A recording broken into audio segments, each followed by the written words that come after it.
You're listening to The Mountain Spirit, a podcast of Christian Appalachian Project, where we explore the stories, voices, and change makers shaping Appalachia. Today's episode is our closer for season 11. Can you believe it? We've already made it to the end of another season. Our guest today is Father Marc Bentley, a priest of the Roman Catholic Diocese of Lexington.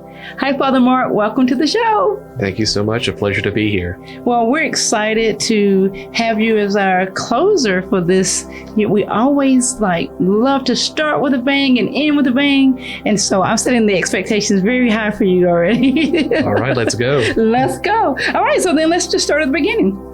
Can you share a little bit about what it was like for you to grow up in Pike County, Kentucky, and what that experience, how that shaped you? Well, for me, it was normal, right? Yeah. It was where I was from. It's where my family had lived for generations. I'd like to say that those mountains are written in my bones, right? Yeah. They're a huge part of who I am. I spent a lot of years trying to get out of Eastern Kentucky, trying to get out of Appalachia. I was ashamed of Appalachia, ashamed of Pike County. That really didn't change until I was in college. My last year in college, I took a Southern Lit class, and it made me see that there's a beauty of the story from a region that you really wouldn't think much of. I remember watching this documentary about Huey P. Long. Of course, his life story shaped All the King's Men by Robert Penn Warren. They interviewed Robert Penn Warren in this documentary. He's from Kentucky, one of the great literary figures of the 20th century, taught at Yale, won 2 different Pulitzer Prizes, talks with a thick Kentucky accent. And that taught me that just because you have an accent doesn't mean that you don't have something to say.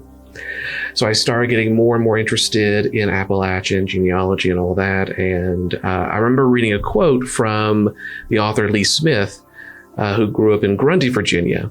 She said, "I love Faulkner, but his South isn't my South." And that made me realize that even within this idea of South, there's something different about where I was from. We weren't like Mississippi or Alabama or Georgia. There's something different about Central Appalachia. So I did more research, did more reading, and I found that there was a program in Appalachian Studies. So there was a field of studies called Appalachian Studies.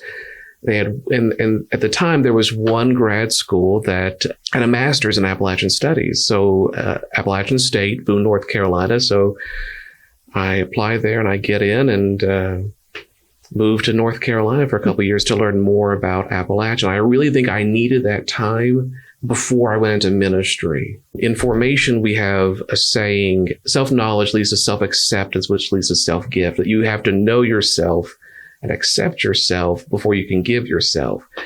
And that time in Appalachian Studies helped me to know myself, know my people, know my history, know all these things about Appalachia that shaped who I am, which enabled me to accept who I am and be able to give myself in ministry. Yeah, I love it. You mentioned genealogy. Mm-hmm. So when you were thinking through that and researching, was there something that stood out to you that surprised you maybe about your family or something that you learned that you were like, wow, I am so glad that I dug into this more? I always, I wanted to go in and realize I was related to somebody who did something. I think everybody wants to go into that and realize that they're related to Abraham Lincoln. That's not the case for me. No, for me, one thing that was humbling was looking at all these different ancestors and think about the lives they led. I was struck by the number of people who are my ancestors. It was their maybe second marriage because their first wife died in giving birth or somebody died. For me to be here, it's so improbable for me to be here. People, certain things had to happen for me to be here. Yeah. And that's humbling, that people had to die for me to be here. And I don't deserve that. Mm. But to think about their lives and their choices that, led to me being here. It's improbable and humbling. Yeah, yeah. So talk a little bit about then going to college. You just talk about like wanting to escape. I also was from a small town. I was just like, when I leave and I go, and I'm not never coming back in now. I just long for home and to be home because it's like pride of place and where you're from. Talk about what it was like to go off to college and what that experience was like coming from. Yeah.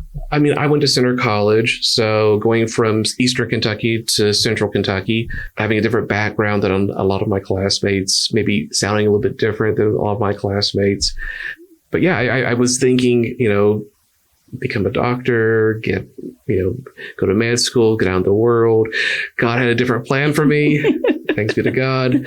But even before I went to seminary, my dream was, go to App State, get a master's in Appalachian Studies, focus on Appalachian literature. There's so many great Appalachian authors who the world needs to know. Then go to UNC Chapel Hill, get a PhD in American literature, and teach American literature at an Appalachian college or somewhere and focus on Appalachian literature. Eventually that was my dream. And I remember at one point really having, this like somebody needs to do something to help Appalachia. Somebody needs to do something to help Eastern Kentucky. And somewhere within me, a voice said, why not you? Right. Why not you? The shift from trying to get out of Eastern Kentucky to now, now that I'm assigned here in Lexington as the vocations director for the Diocese of Lexington, I'm like getting out of town, going back to the mountains. A couple of weeks ago, we were down in Harlan with our seminarians, introducing them to Harlan County. Last week, I was in Floyd County at St. Vincent Mission in David. It was just great to be back in the mountains, to look out and see not buildings, but hills and green hillsides. I miss that so much. Yeah. And we're going to talk a little bit more about place and location and how that shapes who we are. You touched a little bit about stereotypes and assumptions that people make based on accent or where they know that you're from. So people have all kinds of assumptions about Appalachia. What stereotypes did you encounter growing up or either in college or as you went out into the work world, and how did that compare to your lived experience? I mean, I'm a movie person. So, of course, think about the stereotypes that we see in film and TV. Beverly Hillbillies, Mom, Pa, Kettle. I didn't really watch Mom, Pa, Kettle, but that stereotype. I grew up in Pike County, right? So the Hatfield McCoys are kind of part and parcel with Pike County, and the idea, the stereotype of the violent backwoodsman, barefoot, the moonshine jug, and all that. I mean, the lived reality is that, Eastern Kentucky, Appalachia is full of contradictions and paradoxes, that there are people who are violent, but there are people who are extraordinarily kind and gentle. And there are people who are very greedy, and there are people who would give you the clothes off their back. So I would say, the lived reality is that, Appalachia is more like any other part of the country than we like to think it is. But those stereotypes, I mean, there are some scholars who have done fascinating work examining those stereotypes and showing the underlying motivations by them. Appleshaw has a great documentary about that. I think Anthony Harkins has a book on the hillbilly stereotype that's very well done.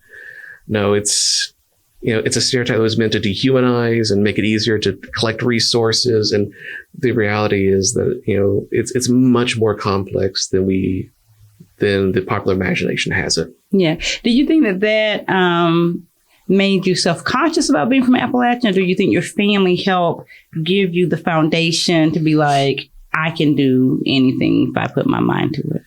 I think in hindsight, yeah. I mean, that family dynamic, that family support. I'm blessed to be from a very supportive immediate family, especially. But yeah, I mean, I've taken a path that a lot of young people from Appalachia don't take. I'm a Roman Catholic priest. So most people probably think of Baptist or maybe Pentecostal or something when they think of Appalachia. So talk a bit about, for you being Catholic in Appalachia, and what do you think like that was like 50, 60 years ago, that experience of being growing up Catholic in Appalachia, and what that is like today? I think 50 or 60 years ago, being Catholic in Appalachia was extraordinarily hard. A lot of the Catholics from that generation are transplants. So they're from other places. They've moved to Central Appalachia for work. So I think it was extraordinarily isolating. I think they had to be true pioneers in trying to bring their faith with them, or build a Catholic infrastructure there in a place where there were a lot of stereotypes about Catholics. There were a lot of really harsh things. The work that Father Binding did really helped deal with those stereotypes. Today, there's still some stereotypes. There's still some pulpits out there where maybe some very unkind and untruthful things are said about Catholics. But I think those numbers are declining. Before I was vocations director, I was pastor of 2 parishes in Eastern Kentucky. Grayson in Carter County and West Liberty in Morgan County. And I think I see some little signs of growth there, that people are encountering Catholicism. They're curious about it. They want to, maybe they've seen a YouTube video, maybe they've seen a recorded mass and they want to learn more. So I think there's great curiosity there. So I think it's moving the right direction, and people are encountering Catholics. They see that we don't have horns, we don't have cloven feet or whatever, right? That we're normal. We are worshiping God. We're striving like they are to God, and but yeah, those stereotypes are still out there. Yeah. So let's talk a little about you then. Mm-hmm. When did you first begin to feel called to the priesthood?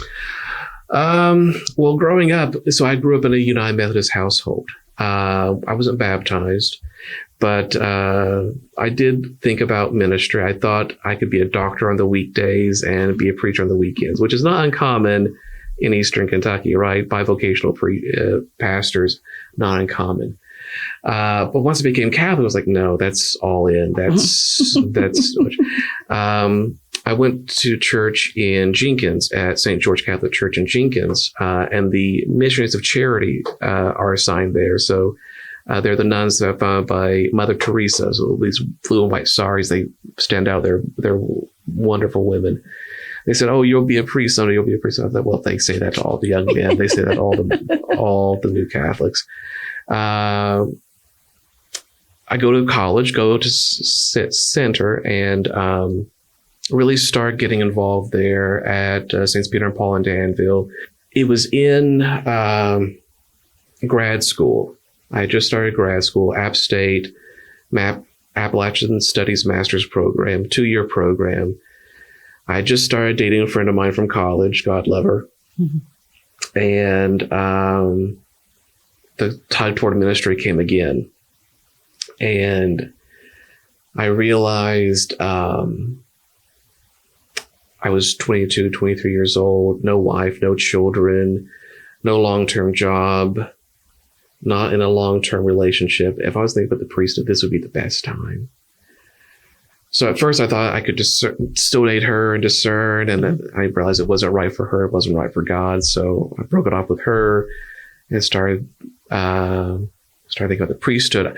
My first thought was the Jesuits, religious order founded by St. Ignatius of Loyola after the Counter-Reformation, after the Council of Trent. The Jesuits are involved in education. They run universities. They're very involved in social issues, which are important to me. And I thought, this is great. I could become a Jesuit and be a professor and do all this. So I had no idea how to reach out to the Jesuits. So I sent them a direct message on Twitter. I slid into their DMs. They put me in touch with a recruiter down in Raleigh, I think. But they wanted me to drive down from Boone, North Carolina down to Raleigh. It's like a 3.5 hour drive. When you're in grad school, like, that's a full day. You don't have a full day to do that kind of stuff. But at the time, the Bishop of Lexington was at my home parish doing confirmations, First Communion, stuff like that. And I was home and happened to be at that Mass. And afterwards, I was at table with some folks I'd known since I became Catholic, and a deacon. And the deacon asked me, "So who are you? What do you do?" I said, "Well, I'm getting my master's in Appalachian Studies. It's a 2-year program. I'm also thinking about the priest. I'm talking to the Jesuits." He says, "Let me grab the bishop real fast." So the bishop comes over. And I tell the bishop what I told him, and bishop says, "Now, I don't mean to poach a vocation from the Jesuits. But you think about us too. Don't just rule us out. Think about us. Get in touch with me. I'll get in touch with their vocations director, and we'll go from there." I didn't want to cheat on the Jesuits, so I waited a couple of weeks. But eventually I did email the bishop. He got me in touch with the vocations director, and the vocations director, who was assigned to UK's Newman Center at the time, drove down from Lexington to Boone, North Carolina. He drove down, stayed overnight, met with me, took me out to lunch, and then drove 6 hours back. Made me think about the diocese a little bit differently, about diocesan priesthood differently. And the more I thought of it, the more I prayed about it. I grew up at one end of this diocese. So the Diocese of Lexington covers central and eastern Kentucky, from Pikeville to Frankfort, Georgetown to Jellicoe. So it's a large area, most of central and eastern Kentucky. I grew up at one end of it, went to college at the other end of it, spent 2 years studying the cultural and geographic area that makes up most of it. It just felt like home to me. If I was a Jesuit, they could move me different places outside of Appalachia.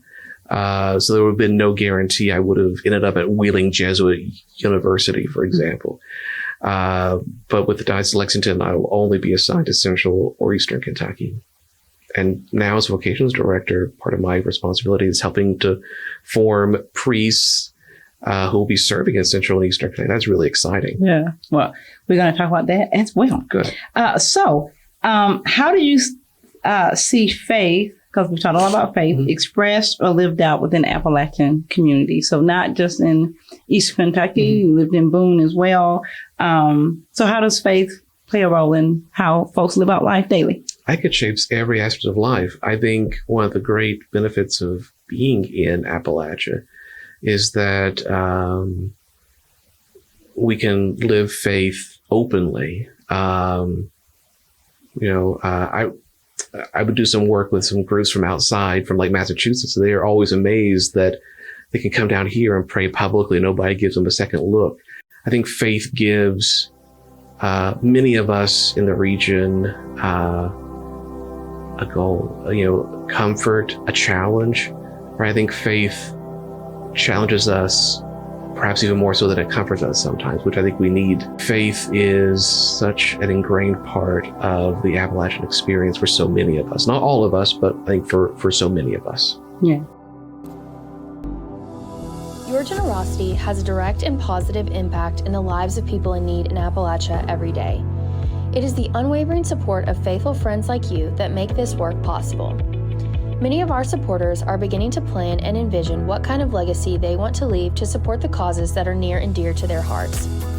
CAP is happy to provide a safe and easy experience for people to create a will and support CAP through non-cash gifts.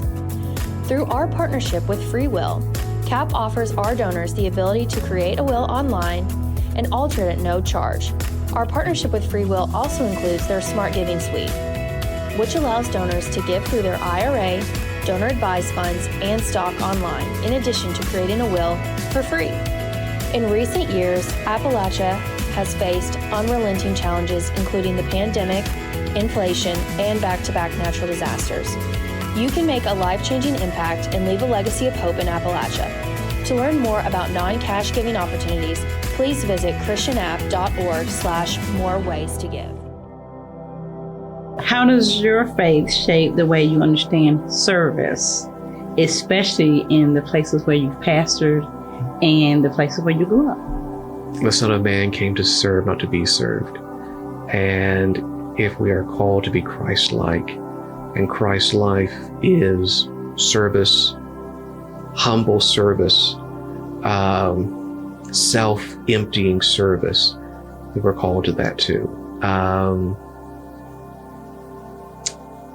encounter is such a powerful word. Or I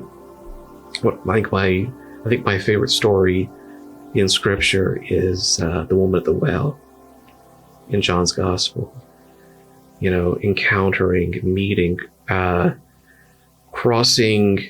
There's good boundaries, there's silly boundaries, and that Christ crosses those silly boundaries that are put up between Jews and Samaritans at the time. So he's God encountering this woman in a very healthy way, meeting her where she is, like the God of all creation meets her where she is, quite literally. It's astonishing. And they have this encounter, and her life is changed. And then she goes out and starts spreading the word. And she's probably the first evangelist in Scripture. It's phenomenal. So I think that service is rooted in that encounter, right? Encountering the other, meeting them where they are, loving them where they are, even when it's really hard, helping them to have that encounter with Christ, meeting their needs, and then letting them go out and share what God has done, and trying to get out of the way, right? So often we get in God's way. I think, so often when it comes to priesthood, we hear a phrase, chalices, not calluses. I hate that so much. I think it's both. And in a diocese like the Diocese of Lexington, it's chalices and calluses. You can have both. We want, I think we're called to serve, to get our hands dirty, to do the hard work of ministry, in collaboration with lay people, right? There are things that I can't do that. I have some wonderful lay people in my parishes, extraordinarily gifted. I was an English major. I don't know finances, but I have people in my parishes who knew finances. I can't design anything. I have terrible spatial reasoning. But I had a retired engineer, one of my parishes. He was a gift from God when it came time to doing some renovations and redoing our parking lot. I mean, it's just wonderful, the gifts that people of God have, and all of us working together in sacrificial service to each other, to God, and for the community. Yeah, love it. For listeners who may be discerning their own calling or purpose, what wisdom would you share with them? I would say, first of all, have that relationship with Christ. Have that relationship with God, right? If you're discerning where God might be calling you, you have to listen. You have to maybe step away from the noise and the distractions. It doesn't mean go out and become a monk, but it means, take that time to nourish that relationship in the way that your particular denomination asks you to, reading Scripture, silent prayer, meditative prayer, conversations with a trusted pastoral leader, can be helpful too. For a Catholic, going to Mass, Eucharistic adoration, regular confession, those things I think help us hear Christ, to silence ourselves so we can hear Christ better. So I think there's that. Service, I think, is key. I don't think you can truly discern where God's calling you until you're actually doing something. So being active in your church community, being active in your larger community, right? If you're thinking about going to ministry, being active in a parish, because sometimes the church we hear about up here, or that we read in a book and we think about up here, is not the church the way it's lived out in reality. We need to kind of love the church not only as we wish it would exist, but as it actually does. I think being active in your church, in your parish, I think, serving in your community, soup kitchens, food pantries, local civic clubs. When I was in Grayson and Whistler, I was part of the local Kiwanis Club. It's a great way for me to get involved in the community. So often people overlook stuff like that, but getting involved in your community, I think, is a great way to discern, hey, there's this aspect of service I really like. Is this a call to ministry? Is this where God's calling me? I really feel passionate about hunger issues, food deserts. Maybe this is something where God's calling me. So I think when we actually take that time to have those service experiences, not only within the church doors, but outside the church doors, we're able to kind of sense where God's calling us. I think being aware of those tugs on our hearts, right? I think, when I think about my own story, that tug toward ministry that I'd push away, but it would come back. Yeah.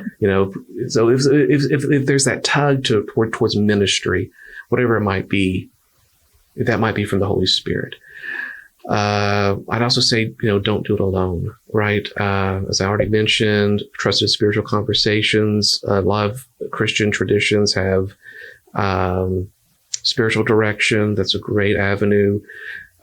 Spiritual reading can be helpful. Lectio Divina, which is the prayerful reading of sacred scripture, that can be very enlightening. But yeah, we don't have to do this alone. Like, if you're wondering where God's calling you, talk to your friends, talk to your family, talk to your pastors, and you don't have to do this alone. Yeah, I love it. So I hope that as people listen to you and they're contemplating that, what good words of wisdom. What is your hope for Appalachia in the years to come? My hope for Appalachia is that it will strive to become a place where the whole human person is formed. In Catholic circles, we talk about integral human development. And that's a fancy way of saying the whole human person. So often we talk about development, we think about economic development or tourism, but we're talking about the development of the whole human person, mind, body, soul, right? The Appalachia is a place where people have access to top-notch healthcare. People have access to a wide variety of spiritual experiences that nourish the soul. That people have access to good food, healthy food, jobs that bring dignity, jobs that are sustainable. An Appalachia where everybody's committed to caring for our common home, the environment, right? Where we have clean water, sustainable lives. So the whole human person, mind, body, and soul. That's my hope for Appalachia. What do you wish more people outside the region knew about what it means to be from Appalachia? The stereotypes you've heard are not true. Appalachia is diverse, it's dynamic, it's richer than what people might think it is in terms of beauty, in terms of the people who are there. It's grander than what you might see. At the same time, though, there are real issues, real problems that have to be addressed, that are being swept under the rug or maybe are going overlooked, right? Real structural issues, real issues of inequality. I think every region has structural issues. Every region has its paradoxes and its peculiarities. I think sometimes Appalachia just has that, there's something here that's worth embracing. There's something here that's worth sharing with the entire world. There's something here that's worth sharing with every Christian denomination, every world religion. There are values, I think, in our people here that enrich every aspect of society. If only people knew and if only people looked. There you go. Well, Father Marc, we never let anybody get off the show without asking this final question. Okay. The mission statement of Christian Appalachian Project is building hope, transforming lives, and sharing Christ's love through service in Appalachia. So when you think of those four words, hope, transformation, love, and service, which one do you think embodies the Appalachian spirit the most? I would say love. I often hear from folks who aren't from the region. They go to places like Hazard or Harlan County or Pike County, and they feel that the mountains suffocate them. And for me, that's never been a feeling. I feel, when I heard that, that other people, though, feel like it's a hug. And for me, mountains are a hug. When I go back home, I do experience such great love from so many people. I think as any region, as any place could, I think expanding that notion of love is a healthy thing. I think sometimes our dear folks in the region maybe withhold love a little bit because of past experiences, past traumas of the past 100, 120, 150 years. But I think once you're in there, once you're ingrained, once you do the hard work of belonging and becoming part of the community, I think there's such great love there. I love it. Father Marc, it's been an absolute pleasure. Thank you for being on the show. Pleasure. Thank you so much. Our guest today was Father Marc Bentley, a priest in the Roman Catholic Diocese of Lexington. Thank you for listening, and this wraps up season 11. You can follow the work of Christian Appalachian Project on all social media channels and find the show on christianapp.org/podcast or wherever you get your favorite podcasts. In the off season, we invite you to listen to past episodes. We will kick off season 12 in August. So if you like the show, please follow, rate, and review, or share the link by text or social media to a friend you think would enjoy this episode. Thanks for helping us amplify the stories of hope taking root right here across Appalachia. This concludes another season of the Mountain Spirit podcast. Until next time, keep listening, keep learning, and keep lifting up Appalachian voices.